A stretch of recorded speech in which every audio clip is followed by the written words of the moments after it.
Hey lambs, welcome to your midweek Wednesday episode. Today we are talking about a horrifying case of child neglect where a mother abandoned her baby while she went on vacation. Before we begin, I want to remind you that this episode and all my episodes are sponsored by my lambs in Patreon, patreon.com/loveandmurder. Let's get into this midweek mini. The case starts in the summer of 2023 where Kristel, I don't know how to say the last name, Candelario, who is 32 years old, decided to go take a vacation where she traveled from Ohio to Detroit and then to Puerto Rico on June 6, 2023. She decided to basically go out and live her best life. She posted pictures on Facebook of herself at beaches and enjoying different exhibits all through her vacation. You know how you do. Hey, I'm looking cute. Hey, this is the museum. Hey, look at me on the beach. Hey, look at the drink I'm drinking, whatever. You know how you do on vacation. When her vacation was over, she came back home on June 16th and relaxed, as we all do, right? Wrong, because this is Love and Murder. Kristel decided to go on vacation without making any arrangements for her 16-month-old daughter, Jalen. So when she got back home, she discovered that her 16-month-old daughter, who had been left alone at home for 10 days, was unresponsive. Surprisingly, she was shocked, I tell you, and scared, which I don't understand why, because you left her. What did you expect to come home to? Her flipping burgers and a clean, sparkling house and your taxes done? I don't understand what you thought you were coming home to. So, yeah, she panicked and called 911. When first responders arrived, they pronounced Jalen dead at the scene. Kristel initially told investigators that she had been home caring for her daughter and her daughter had been sick and had been throwing up all over the place. And then, I just went down the hall and I came back and she was unresponsive. So, they had to take her at face value. They sent the body off for autopsy and they started investigating. So, autopsy came back and showed that Jalen died of extreme dehydration and starvation. And also during the investigation, they found out that, Kristel had gone on vacation and left the baby home alone. And they remembered that, during the investigation, when they came there, they had seen the little baby in a pack and play pen with the liner soiled with urine and feces, and the blankets were also dirty. But the baby itself was clean. Kristel was arrested on June 17th and charged with murder and other offenses. She was also fired from her job as built-in substitute at the Cleveland Elementary School. Dude, she worked with kids. Ooh. Kristel went before the judge on February 23rd and pled guilty to 1 count of aggravated murder and 1 count of endangering children. She was acquitted, however, of 2 counts of murder and 1 count of felonious assault as part of a plea deal that she had taken if she had pled guilty to other charges. And I'll have those court records in our Patreon. Cleveland Police Sergeant Teresa Gomez, who was one of the investigators on the case, went ahead and petitioned to be the voice, quote, the voice of Jalen, and thanked the court for allowing her to do so. So when addressing the court, she said, quote, Candelario placed more importance on vacation in Puerto Rico with her boyfriend than on the health, safety, and well-being of her own daughter. Oh, I didn't know she went with a boyfriend. Ugh. I wonder if he knew she had a child and what he thought, where the child was. More than likely, she could have lied and said, oh, my mom's taking care of the baby, or he didn't know she had a child at all. I'm more inclined to believe that he didn't know she had a child at all. Continuing on, quote, Jalen died a long and painful death, afraid and alone while her mother enjoyed the beach and sun. Kristel's defense attorney, Derek Smith, said that Kristel had been treated for depression and anxiety. Oh yeah, let's blame it on depression and anxiety. Yes, depression and anxiety turns you into a Let me stop cussing. So, depression and anxiety turns you into a horrible parent that goes and lives their best life on the beach and leaves their baby home to starve to death. Let's blame depression and anxiety. But I do have to give him his props because he then continued on to say that her illness was, quote, no justification for her actions. Because if he was trying to actually blame it on that, I would have laced him up in this rant. He says of his client, of his own client who's paying him to defend her, he says, quote, they were narcissistic, selfish, abhorrent, and absolutely worst parenting imaginable. Dude, he was just doing this for a paycheck and he was looking at her like, ooh, I wish I could smack your face off your body. Ooh. He was like, I have to be here defending you, but I really hate you, ma'am. This is the kind of lawyer I can mess with. This is the kind of lawyer. He's in court. Yes, Judge. Based on this, I have to say that she's not guilty, but Judge, she's guilty as shit. And Judge, because I'm supposed to defend her, I have to say that she has anxiety and depression. But at the same token, Judge, that's no justification for her actions, which, Judge, may I just say that her actions were narcissistic, selfish, and abhorrent. I personally cannot stand her. Really, I hate her, Judge. This case was so hard for me, Judge. She is absolutely the worst parent I've ever imagined or encountered in my life, Judge. But my client, Judge, just to put on record, ma'am, like as you're typing this up, just to put on record, not guilty, just because, I have to keep my license and everything. But also off the record, I can't stand this bitch. I like her attorney. So during the hearing, when she was given a chance to speak, she says she struggled with depression. Everybody struggles with depression and other mental health issues. Yeah, so does like 75% of the world. Unless you're trying to tell me that you are schizophrenic and you didn't even realize you had a baby and you were literally clinically insane and you forgot based on your mental health issues that you had a baby, then you could bring that up into the court. Other than that, shut all the F's up. She then went ahead and said that, she's really sorry. I'm really remorseful. I prayed for forgiveness every day. Quote, there's so much pain that I have in regards to the loss of my baby, Jalen.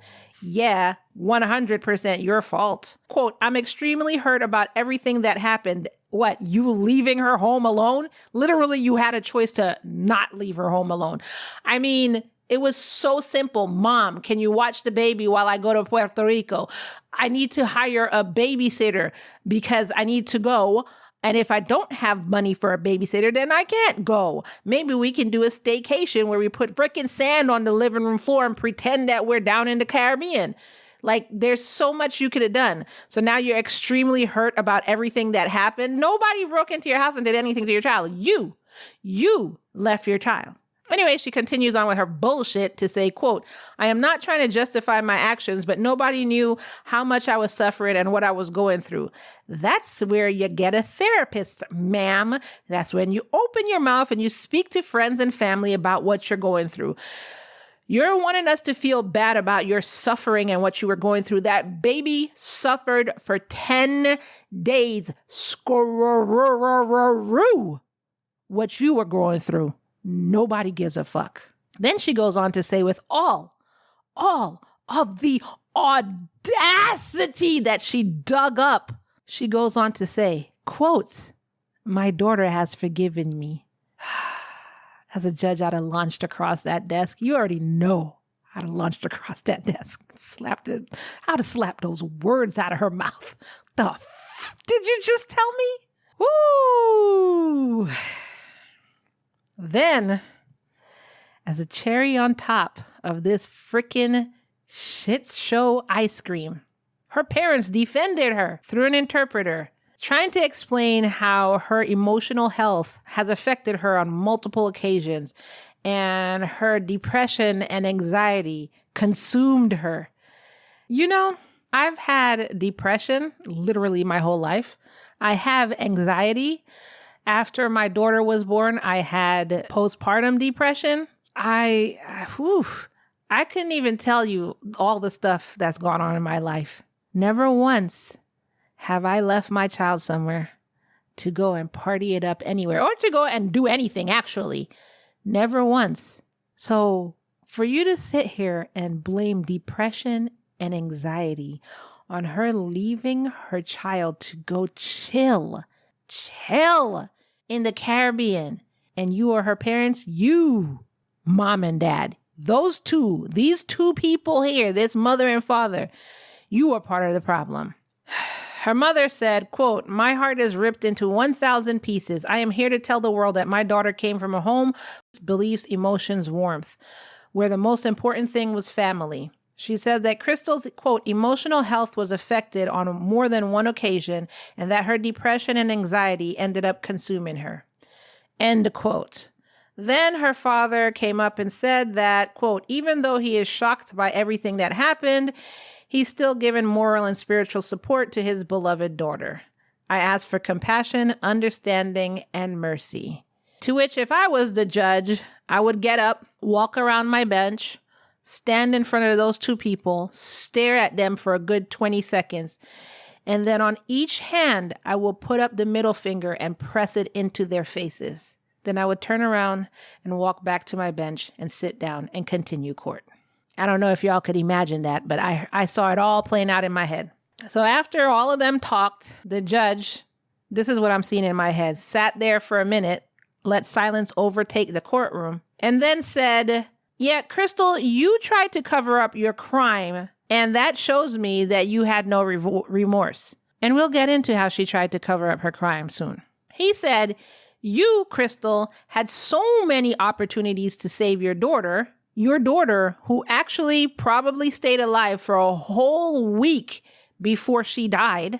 Quote, despite all of her suffering, that little baby persevered, waiting for someone to save her. And you could have done that with a simple phone call." Then the judge said, "Roll tape." And then they showed pictures taken 3 days into her vacation in the Caribbean, showing her smiling on the sandy beaches of Puerto Rico. And, there was even a picture where she put a caption under it on social media, quote, "The time that is enjoyed is the true time lived." This is what she posted on her frickin' social media while her daughter was at home dying. And then she wants us to believe that she's so hurt and sad and remorseful. Prosecutor Michael O'Malley then told the court that this case was, quote, "truly unimaginable." And he slammed Kristel with her, quote, "selfish decisions," and said that this case will, quote, "stick with me for many years to come." So after that, Kristel was scheduled to be sentenced at the Cuyahoga County Justice Center on March 18th. Now, according to Ohio law, those who are convicted of aggravated murder may face a life sentence in prison. So you know how usually they say, oh, you're going to be sentenced on March 18th, and then that's pushed back to April 30th, then September 24th, then it's the next year. The next thing you know, it's 3 years later.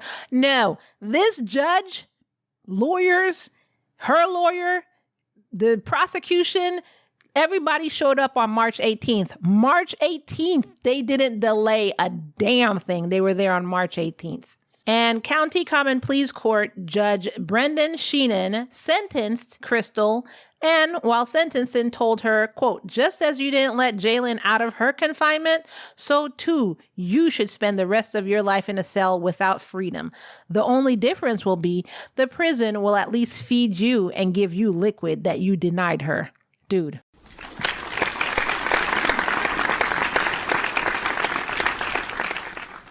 Dude, they would have thrown me out of court because I would have stood up in the courtroom and be like, "Woo! Yeah! There you go, Judge. That's what you tell her, Judge." They'd have thrown me out for contempt. And the sentencing hearing, which was live streamed, the prosecutors also played security video showing Kristel leaving her house on June 6th with a suitcase and returning on the morning of June 16th. Then they showed that about 10 minutes later, and that's when they got the 911 call. They also retold the court that Kristel redressed her daughter. So she cleaned her up and put her in clean clothes before calling 911, and reminded them that, yeah, this is the woman who said that she was remorseful, but she tried to clean up the baby and make it look like something else. Then forensic pathologist Elizabeth Mooney was the one who did the autopsy, and she said in court that while she was doing the autopsy, she found feces on the baby's hands and feet and under her fingernails and on her mouth and teeth. And in the court records, investigators had initially believed that was dirt. So that's why they ended up believing the mother. The baby was clean. Even though the playpen was dirty, the baby herself was clean. And they saw all of this on her mouth and stuff and thought it was just dirt.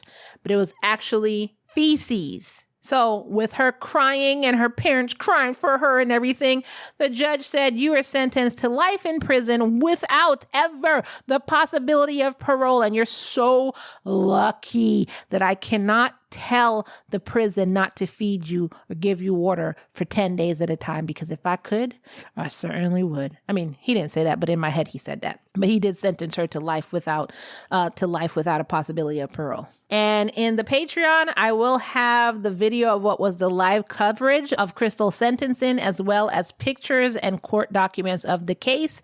So if you want that, and if you want to be a supporter of Love and Murder, then head on over to patreon.com/Love and Murder. To get those extras, all you have to do is sign up to the basic tier, the $3 tier, and you get all those extras. If you want more, then you can, choose any other tier that you want. That is all I have for you for this midweek Wednesday. What in the bloody freak did you think about that episode? And what could I put out for this poll? For this poll, I'm going to ask you if you would have been with me and been in contempt of the court, that after that judge said, let me read the quote to you again. After that judge said, quote, just as you didn't let Jaylene out of her confinement, so too you should spend the rest of your life in a cell without freedom.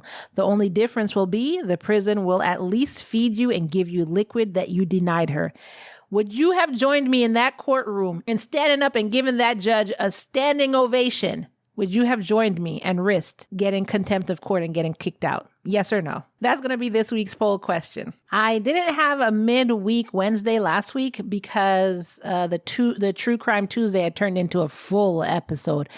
So I didn't have a midweek rant last week. So there are no comments to be read.